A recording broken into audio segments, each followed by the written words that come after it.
Alright mga tita, here's another beautiful place tita. Nagsangko ang mga tanom sa langit. Kaganda-ganda. And then on the right side ni Dad, makita nyo naman dito, puro brown. Nakapag-harvest na sila ng kanilang mga crops. Yan ang yung makikita, palibot. So nagpatalikod na kami sa sun, kaya medyo cooler na siya. And time is 6:12. Tingnan mo, ganda-ganda tiyo. Ma-amaze ka talaga sa mga views na makikita mo dito tita. Puro lang siya crops dyan, palibot. Have a look. Yan. I broke down one day. Then trucks after trucks. Sunod-sunod.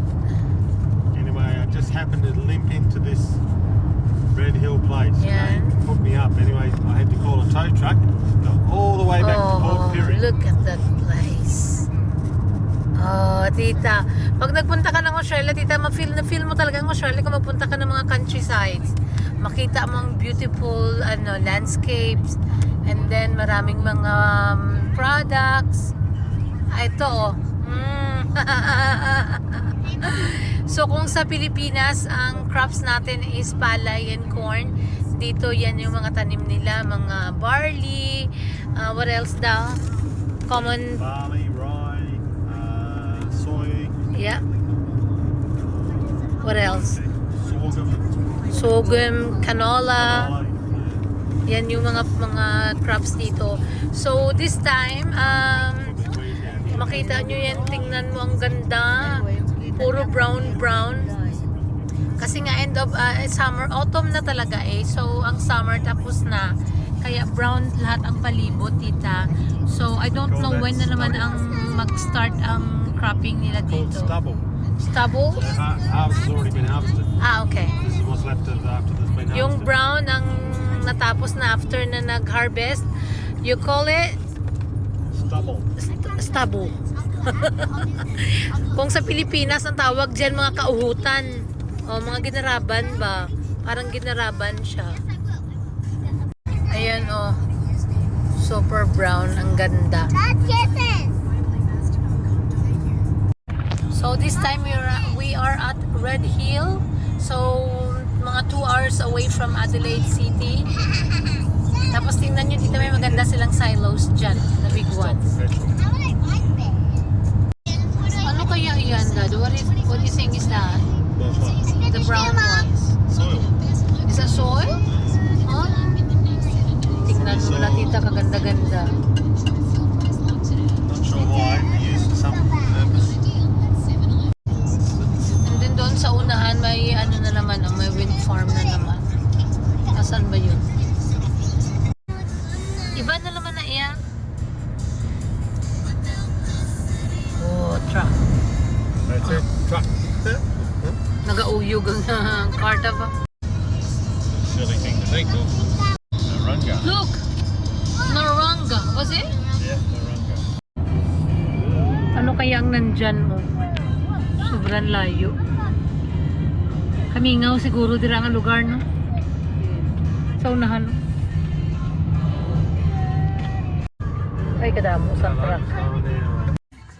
Ito yung second na traffic na nadaanan namin since we left home, tita. Ito lang talaga.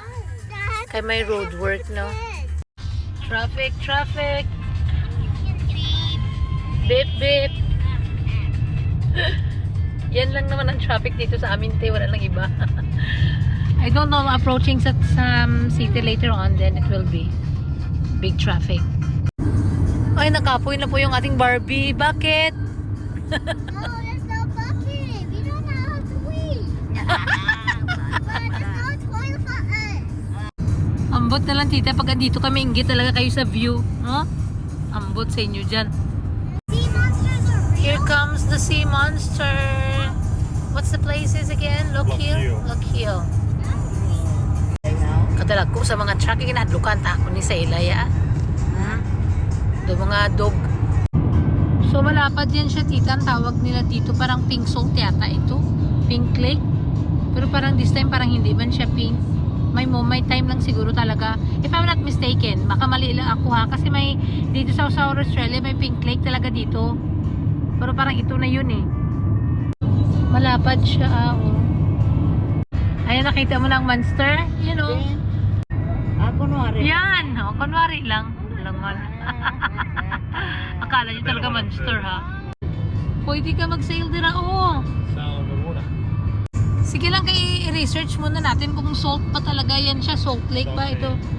Oh, ngayon parang hindi pa talaga tayo sure. So, nakabalo dyan. Bala na kayo sa buhay nyo.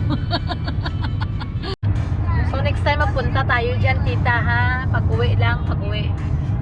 We're almost at the stop. We're at Loquillo.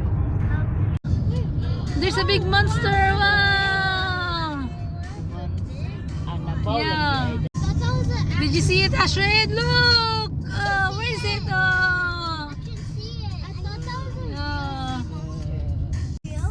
Here it is. The big one. You see the monster da? On our way home, babalik tayo dyan, tita. Iba-vlog natin yan, ha? So, mag-stop tayo sa Pork Wakefield. Magpa-gasolina tayo, tita. Since we left home, hindi pa kami nagpagasolina. Malapit na po tayo mag-empty. Look at the truck color. Road train. Triple. Ganda. Wow. Ay, gusto ko to na house na yun. The spider won't bite you, darling. Look at it. That's unique. Look at that. What? We're continuing on from. Guwapa ng Ila Road Rio.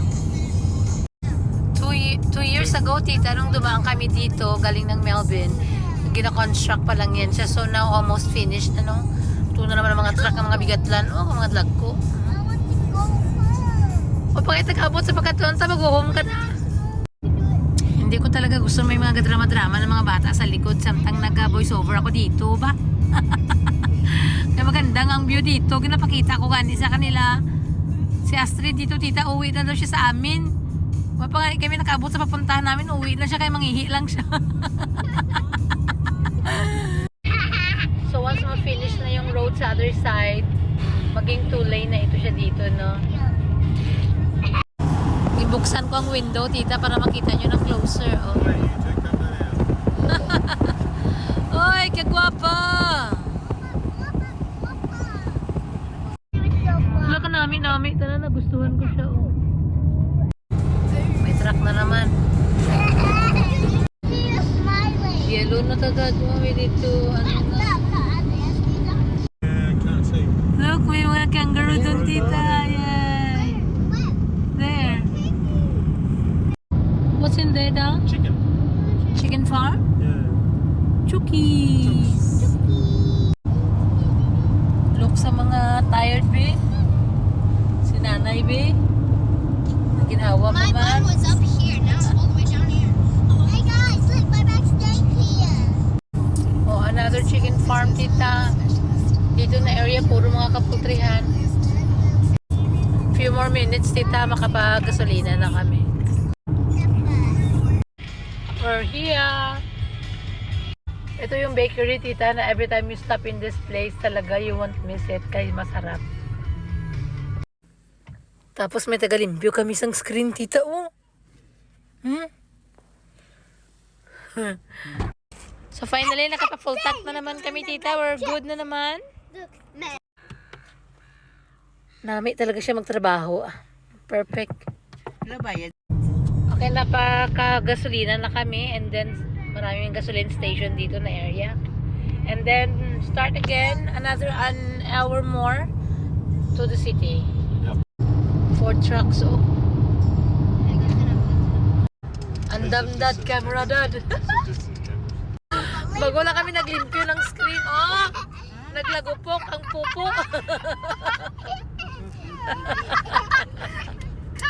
Galing si daddy. Daddy too. I don't know. Okay, lalagpasan natin yung malaking truck na yan. And then 1 hour more, nasa city na tayo. Okay, pagdating natin ng city, madilim na yan, tita. Kaya goodbye na. Enjoy sa aming journey. Bye! Dad! Nanay! Sorry.